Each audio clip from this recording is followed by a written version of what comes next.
Kristu inkosi.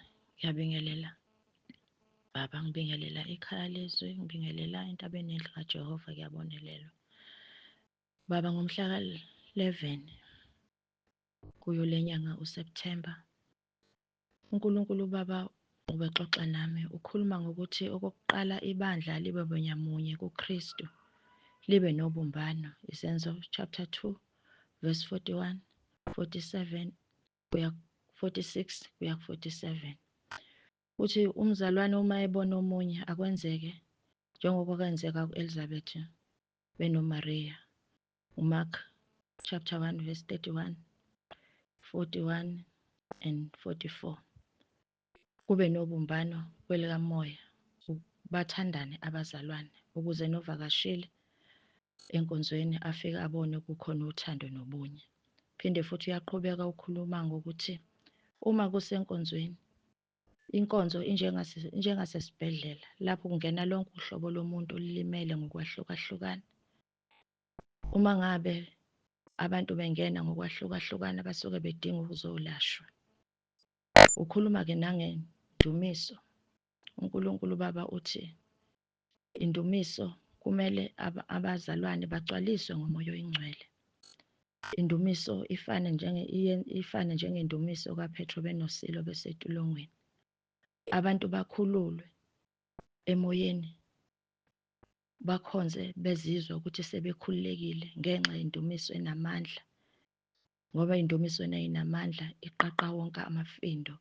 Noma ngabe ubunamafindo emphefumulweni, ayaqaqeka, ngoba nangabe usenkonzweni usuke uzobhandishwa amanxeba asuke ekhona emoyeni nasenyameni.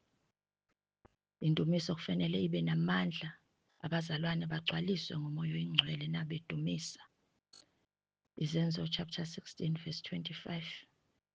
Indumiso kaPetro benosilo, indumiso eyenza umsebenzi etilongweni. Uphinde aqhubeka akhulume ngebandla ukuthi abazalwane mabambathe bangcweliswe ngomoya oyingcwele, bembathe amandla. Izenzo chapter 2 verse 3 to 4 nezenzo chapter 13 verse 9. Bese uNkulunkulu ebeka amazwi emlonyeni wabo. Jeremiah chapter 1 verse 9. Uthi amabhrentshi onke uma ngabe abethula izwi losuku uNkulunkulu emphathisile izwi ngalelo langa, ngoba abazalwane abasuke bekhona ngalelo langa basuke beze enyangeni bezofuna ukwelashwa. Uthi-ke amabandla onke awafane nenyanga isuke idumile endaweni, okuyilona lowo osuke ukuthi nangabe sizakalile atshele omunye ukuthi usizakaliphi. Ngoba uma ngabe befika abantu belapheka, akekho ozothula, wonke umuntu uzophuma atshele ukuthi woza nakho la ngisizakale khona. Matthew chapter 8 verse 14 to 16 noMark chapter 10 verse 52. Abasizakalile lapho bayaphuma bahambe bayolanda abanye. Ube esexwayisa-ke ukuthi amabhrentshi awaphaphame, agcwale umoya oyingcwele, konke akwenzayo akwenze egcwalisiwe. Nabasuke bephethe izwi bakhulume begcwalisiwe ngomoya oyingcwele. Konke ngisho nendumiso, dunyiswe kugcwele umoya oyingcwele. Isixwayiso sakhe-ke sithi emabhrentshini uma bengaphaphami, sicela uNkulunkulu aphaphamise ibandla lakhe, abaningi bazophenduka babe ingcosana, bese kuthi laba abayingcosana bagcine bephelile. Usethi-ke ugcina ngelokuthi konke lokhu akukhulumile kuyimpendulo yenkonzo ubaba ayenza ngomhla ka-9 Septhemba. Lokho uNkulunkulu athi angikwethule ebandleni lakhe. uJesu Kristu inkosi, uJesu Kristu inkosi. Amen. uJesu Kristu inkosi, uJesu Kristu inkosi, uJesu Kristu inkosi. Ngiyabingelela Baba egameni elihle lenkosi yethu uJesu Kristu waseNazaretha. Baba, bengicela ukuxolisa la Baba, kwathi ngomgqibelo sifika nabazalwane esasihamba nabo siphuthume ethoyilethe ukuyochitha amanzi baba. Ngaflasha sengiqedile kodwa kwasala ithishu yangahamba ithishu. Ngayishiya ngahamba sayongena enkonzweni. Kwathi omunye umzalwane esekhuluma ukuthi incane into ezosiyisa esihogweni, kuncane ukona esingakunakile thina okuzosisa esihogweni. Ngathinteka emoyeni wami baba ukuthi ngishiyile ithishu ethoyilethe ebekufanele ngabe ngilindile, kwaphinde kwagcwala amanzi. Ngaflasha yaze yahamba ithishu. Nganokuzibuza ukuthi ngiyishiyele bani leya thishu. Kwathi sengilele ebusuku khona endlini yokukhonza lapho esilala khona. Hhayi, nganephupho elimbi baba, nganephupho elimbi nje ngabona ukuthi kushuthi ile senzo engisenzile ukuthi ngishiye ithishu ngingalindi ukuthi kugcwale amanzi esigubhini sethoyilethe mase ngiphinde ngiyaflasha ihambe ithishu. Ngiyacela uNkulunkulu baba angithethelele, nawe baba ngiyacela ungithethelele ngesenzo engisenzile egameni likaJesu Kristu waseNazaretha. UJesu Kristu inkosi, uJesu Kristu inkosi, uJesu Kristu inkosi. Amen. Jesu Kristu inkosi baba. Bengilokhu ngifuna ukukutshela le ndaba enkulu kangaka, maybe izobasiza nabanye abantwana bakaNkulunkulu. Manje ngabona umsebenzi omningi njengoba kade kuyizinkonzo eRichards Bay. Baba ngike ngajampisa 2 months ngingakhokhi 10 zami. Hayi, sengiya kuNkulunkulu, ngiyarepenta-ke manje, ngithatha umkhosi. Ngiyabona ukuthi hayi isimo sesishintshile la endlini manje. Sengibuyela manje back to square one manje. Izinto manje ngeke. Sengishoda no-R2. Nokudla nje ekhabetheni sekuyaphela nje from nowhere. Into ekade ingasenzeki since ngaqala ukukhokha 10 ekhaya lezwi. Inhliziyo yami yaba buhlungu. Yazi ngathi ngingakhuleka ngikhala kuNkulunkulu ngixolisa ngithi hey, ngiyacela uNkulunkulu, ngicela ukunikeza i-second chance. Yazi ngezwe seyishintsha ivoice yami, angizwanga izwi emadlebeni, angizange izwi la engangithandaza khona. Ngezwe ivoice yami seyishintsha baba. Ivoice yami seyithi angihambisana maqili, uliqili, uyazivikela ngaso sonke isikhathi, angihambisani namaqili. Angikhalanga baba, inyembezi zasegcwele phansi, loyithe nje lento angihambisani namaqili. Baba ngiyakubonga uNkulunkulu owasilethela wena baba, ngiyabonga. Kuningi ubufakazi baba, negroup seyiningi. Nje last night nje izolo ngilala nje ngibona iqulu eliningi labantu ngathi liyangihlasela lifuna ukungishaya. Yazi angizange ngimemeze kakhulu ngithi uJesu Kristu inkosi, uJesu Kristu inkosi, uJesu Kristu inkosi. Kodwa ngisho kancane, ngisho kayi-3 ngathi inkosi nabo-ke ngazinikela. Azange bangithinte nakancane, yadelay into ngaze ngaphaphama. Ngambonga uNkulunkulu. Kanti bengiloko ngithandaza ngithi engabe waye mina ephusheni ngizobazalwane befakaza bethi hey, kungihlaselwe ngathi uJesu. Ngithi yazi nami ngiyayifisa lento. Izolo ngijabule kakhulu, ngizizwa ngilisho leli gama ngihlaselwe ngaphaphama. Hey, ngaphaphama ngagoqa phansi ngathi uNkulunkulu ngiyabonga. Phela bengihlaselwe leli gama langivikela. uJesu Kristu inkosi baba, nginofakazi omningi. Ngiyambonga uNkulunkulu. Since ngivuma izono ngizizwa ngilula. Ngilula, kuyahambeka. Uyazi ngiyasaba nokwenza isono, ngiyasaba.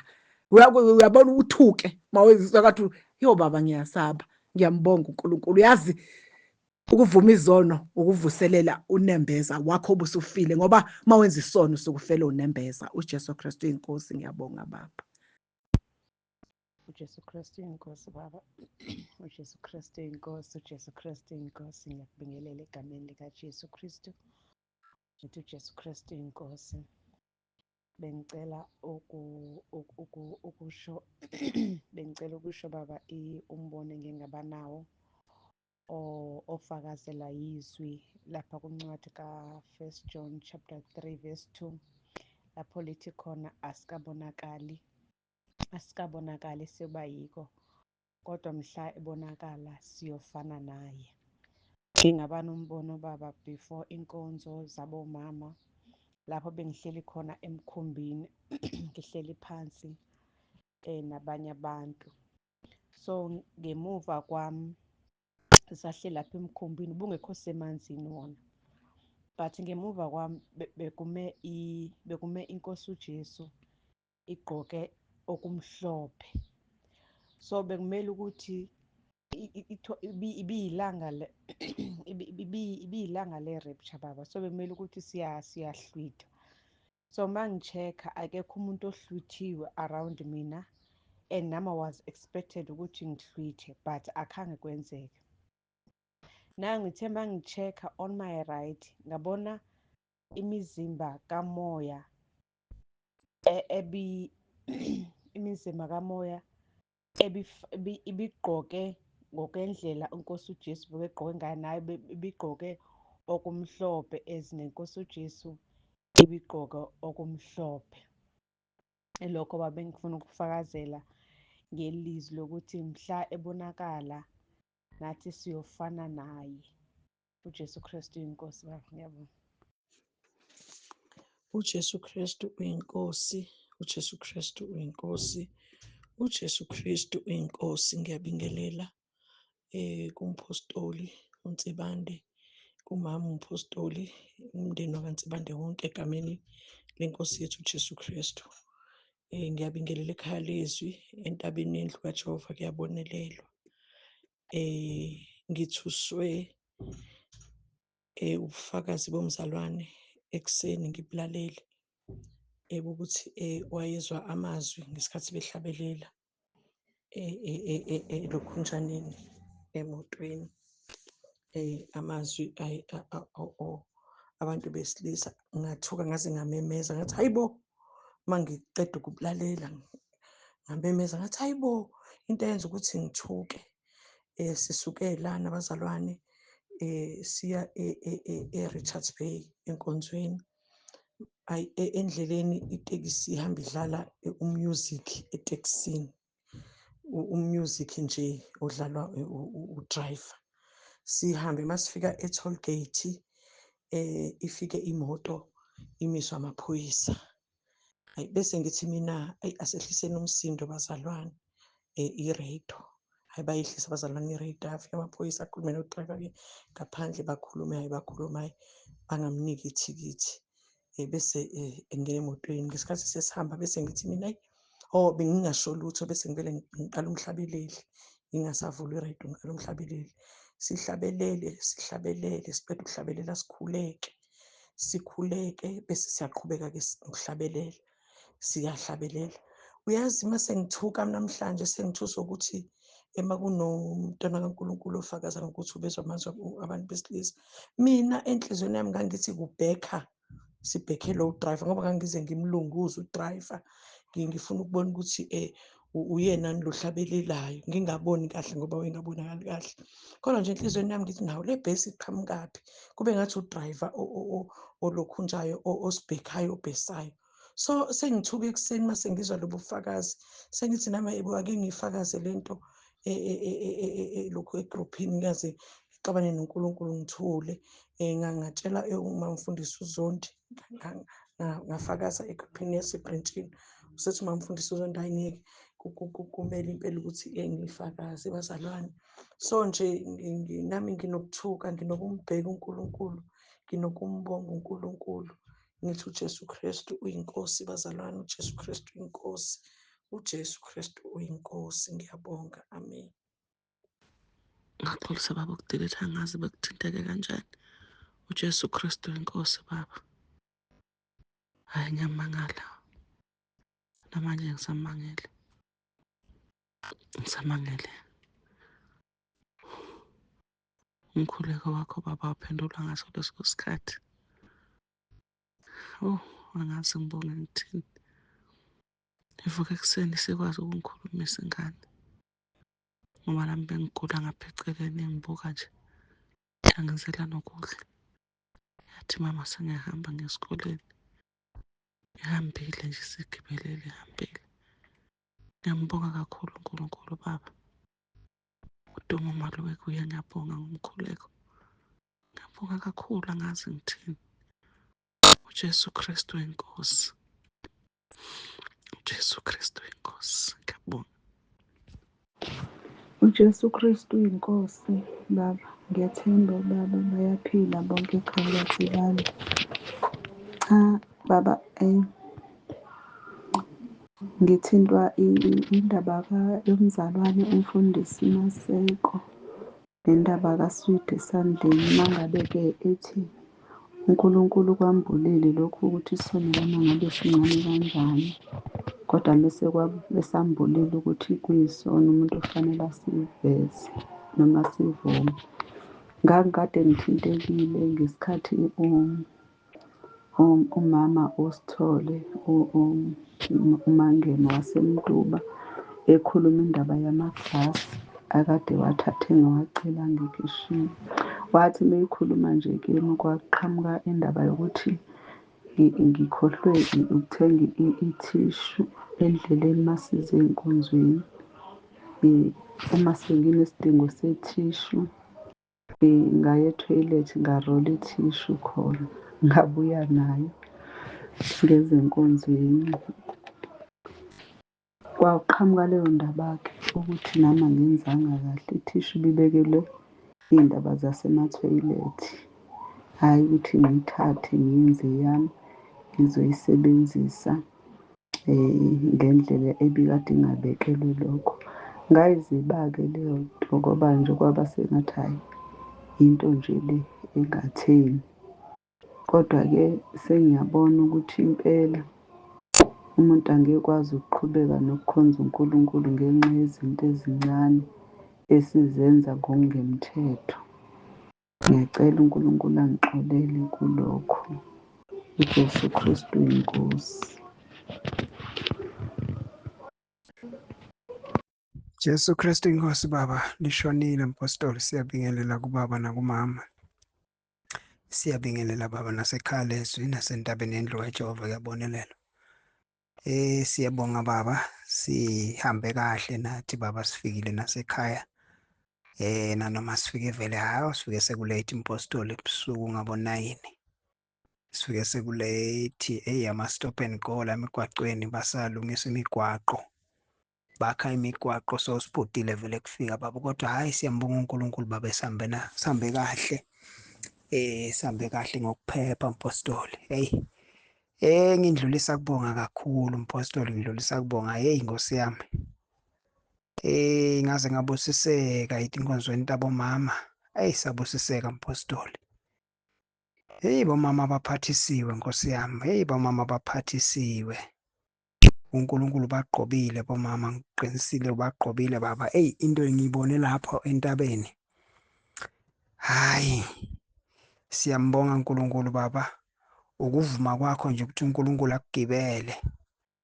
Besiyokubonaphi nje konke lokhu, angazi futhi angicabangi nokuthi bengingase ngiyofika eRichards Bay, kodwa-ke manje sengizwa ngathi vele ngingahlala ngiza Baba, kodwa nje sengiyawuswela lawo leso sikhathi. Kodwa-ke ngiyafisa nje impela Baba ukuthi nale kule inkonzo zabafundisi ungathi ngeza ngizothamela, ngilalele, ngizwe ukuthi uNkulunkulu uthini ethi kwey'nceku zakhe. Nakule nkonzo tabo Baba futhi ngiphindze nakhona ngide. uNkulunkulu nje ngiyafisa ukuthi ungathi angangihlelela nje isikhathi ngize impela Baba, ngiyafuna ukuqhubeka nje ngize impela. Yebo kona kukhashane, kodwa-ke hhayi ngeke kube kukhashane uma umuntu sekayimisele ngempela. Siyabonga kakhulu mpostoli. Mina ngidlile Baba, ngidlile nje kumela kudla kwakamoya. Ngibonela okuningi lapha ukuthi bantu besifazane singamane sibathathele phansi, sibe silosilalela naba bantu bathi umuntu wesifazane akafanele ukuthi ashumayele. Le nto le ngiyibone lapha mne Baba, hhayi ngibone okulokunye lengingakake ngakubona, ukuthi abantu besifazane baphathisiwe, uNkulunkulu bagqobile ngempela. Kukhona lapha bese bakhihla, sekukhishwa indlu yonke, seyikhihla sililo khona lapha. Ngabona ukuthi hhayi uNkulunkulu khona la, uNkulunkulu khona, uyadela umuntu ongezanga, ngoba la hhayi khona inkazimulo kaNkulunkulu. Siyabonga kakhulu mpostoli. uNkulunkulu akubusise nje Baba, asigcinele wena.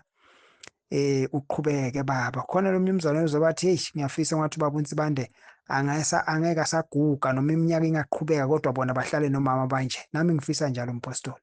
Siyabonga kakhulu baba uJesu Kristu inkosi. uJesu Kristu uyinkosi.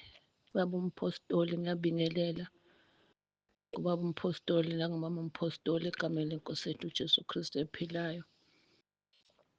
Baba ngidlulisa ukubonga kuqala ngenkonzo yabesifazane besinayo kule weekend ephelile. Siyambonga kakhulu uNkulunkulu, sizwile ukuthi ube khona phakathi kwethu. Siyabonga, siyamdumisa kakhulu.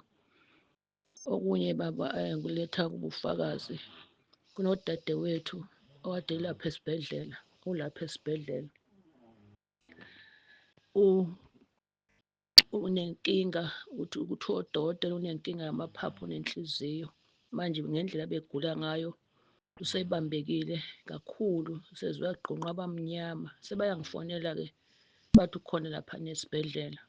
Uma ngiya ngiyombona, uma ngifika ngisukela ekhaya bese ethi inhliziyo yami thathe umkhuleko ufike umvulele wona May 18 umnikeze wona.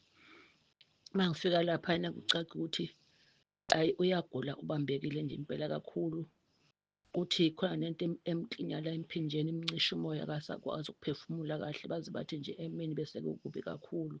Mase basho onesi kade bekhona bethi emini bese eqineke kakhulu impela. Cha ngimnikeze-ke lo mkhuleko, ngibeke endlebeni.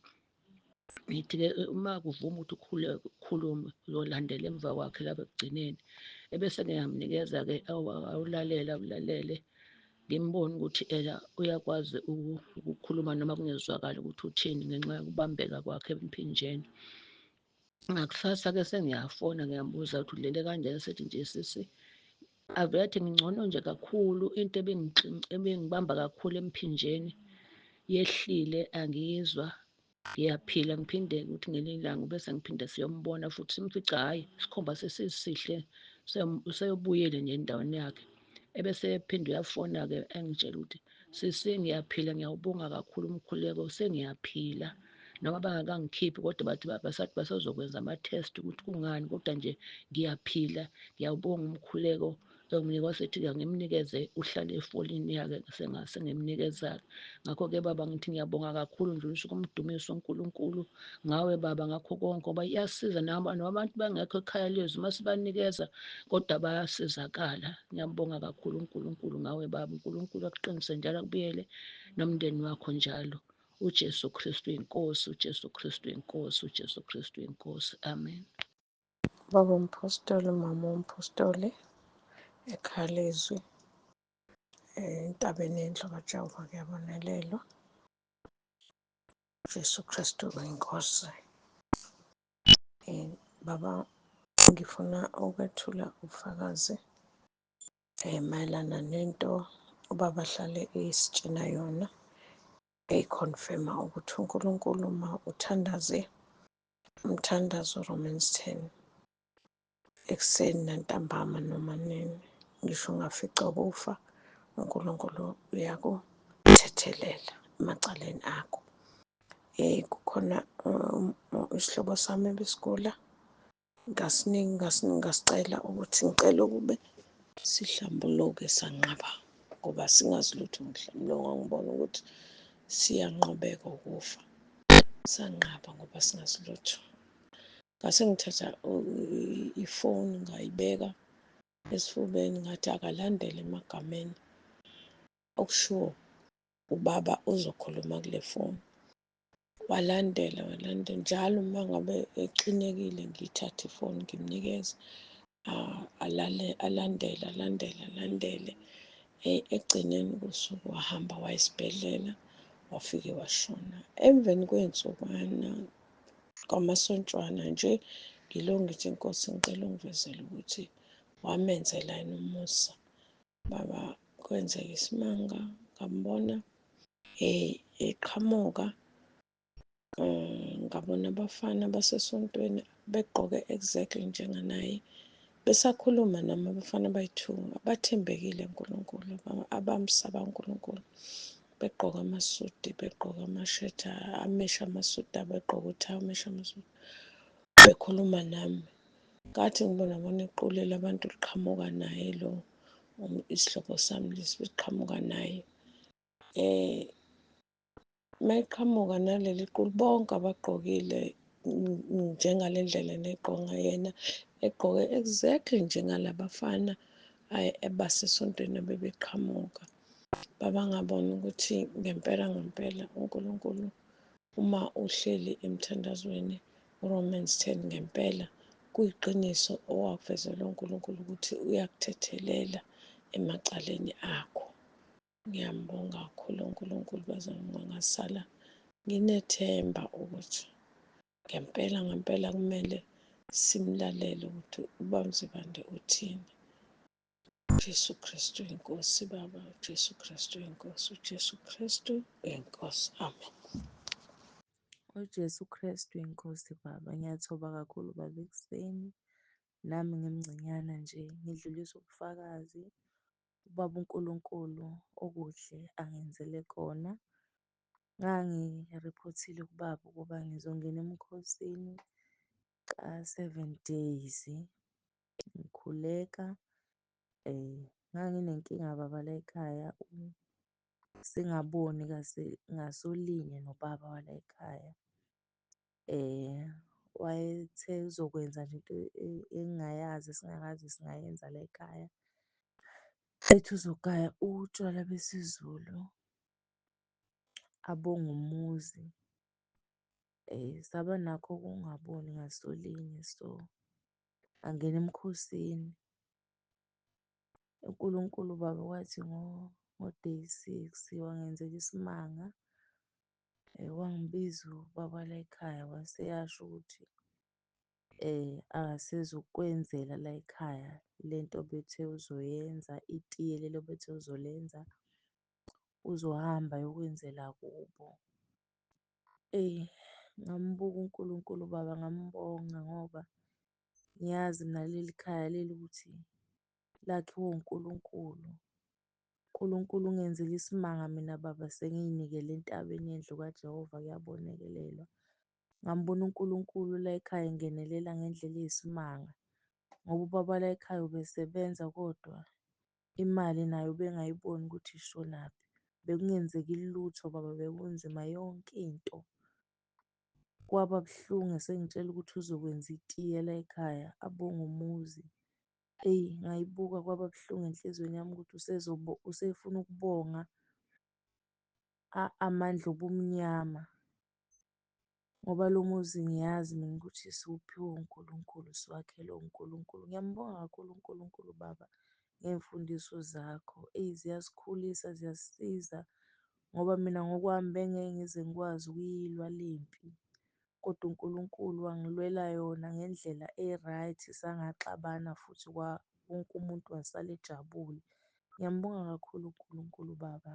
Ngithi uJesu Kristu uyinkosi, uJesu Kristu uyinkosi, uJesu Kristu uyinkosi. uJesu Kristu uyinkosi, uJesu Kristu uyinkosi. Ngiyabingelela Baba egameni lenkosi yethu uJesu Kristu. Baba, ngizobonga uNkulunkulu Baba ngokungithwala kwakhe kusukela nje emkhosini ka-12 days wey'nkonzo zabesifazane ongabanga lula neze kimi. Nganginezimpi awufananga neminye imikhosi esike sangena kuyona, kodwa uNkulunkulu ngiyambonga ukuthi wangithwala kwaze kwasekugcineni. Nangesuku engavuma ngalo izono, ngiyambonga uNkulunkulu. Kwathi emva kokuba ngivumile kwabakhona engikukhumbulayo, nokunye nje okuvukayo enhlizweni kwami kuba nokuthi ngathi angivumanga kahle. Ngabuye ngacela olunye usuku ubaba wangipha nesikhathi, ngavuma konke. Emva kwalokho inhliziyo yami yaba nokuthula, akubange kusaba khona okunye okuvukayo noma engikukhumbulayo. Ngambonga uNkulunkulu.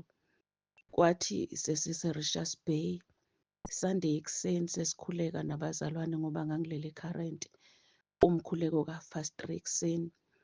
Sacula, sasithe masesiguqile sesikhuleka, ngabona imvu encane emhlophe qwa ilele phambi kwami.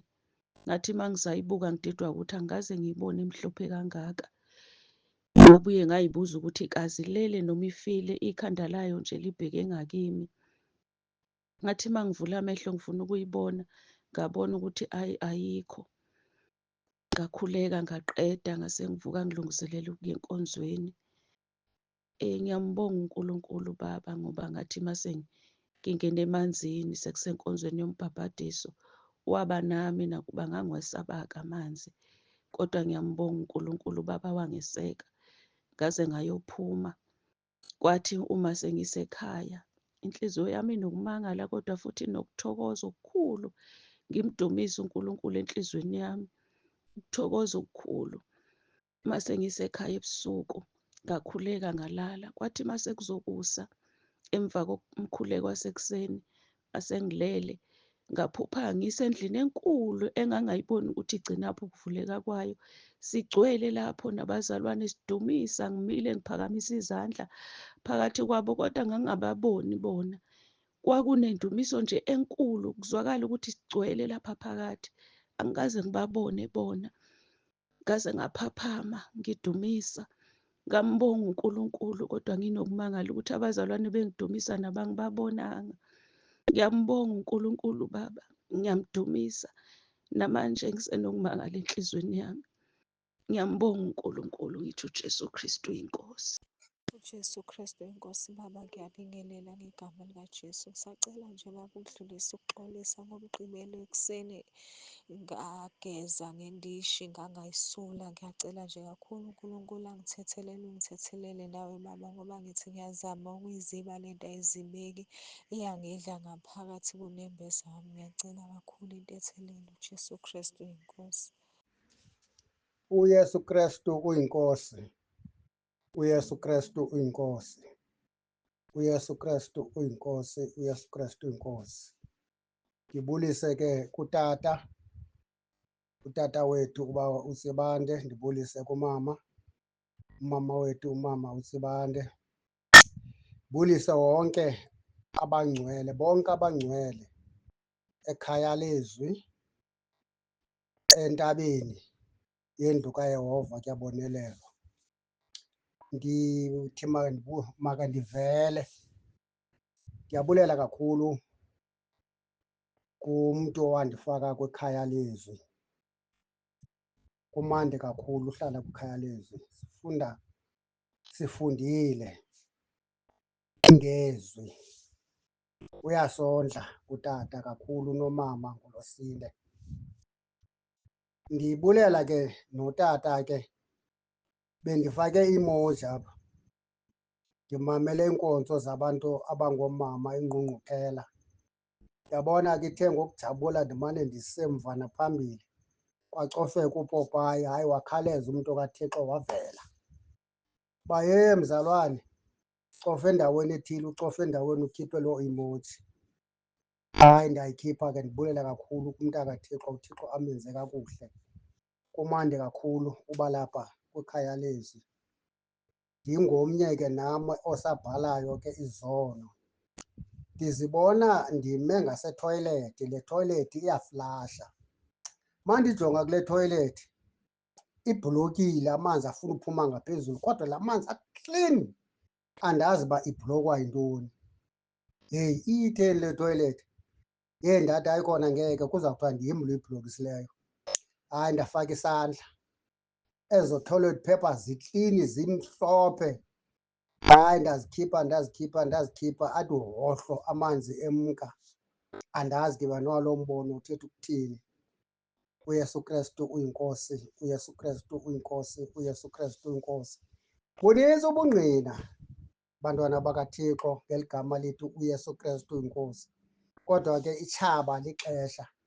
Nam ndiyakhuthaza ndithi mahlaleni apha eThixweni, singagungqagungqiswa nto. uYesu Kristu uyinkosi. uYesu Kristu uyinkosi. uYesu Kristu uyinkosi. uYesu Kristu uyinkosi. uJesu Kristu inkosi. Ngiyabingelela baba umpostoli noma umpostoli Nsibande. Ngibingelele ekhaya lezwi nasentabeni yendlu kaJehova kuyabonelelwa. Ngithi uJesu Kristu uyinkosi.